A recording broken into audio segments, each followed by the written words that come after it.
वो लोग बड़ा न्यूज में देखत हो के लोग कि इजराइल और ईरान के लड़ाई होता है। रउआ लोग का सोचता नी लोग कि यही गनी मार कइले बड़ सन ना। एमे ई नइखे, एमे मार करावे वाला दूसर केहू बा। जिगनी घर में मार करावे वाला पड़ोसी रहेला, यही गनी ओकनी में मार करावे वाला बेहन चो बा ड्रोनलवा। उ ड्रोनलवा हो एकरी में आके चो मार करावता एकनी के दुनू में कि दुनू मर जा सन। और ई कहता साला दुनू मर जे से तेल हम बेचे। बताओ एक राजनीति का बा? एक राजनीति इहे नु बा कि लोग हमरा से खरीदो, हम राज करी देश पे।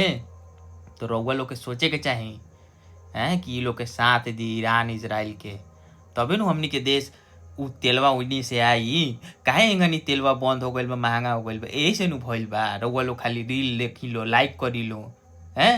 तनी लाइक ओइक करी लो, बढ़िया लाइक करी लो कि मोदी तनी सपोर्ट करस, मोदी के मेल ओल करी लो।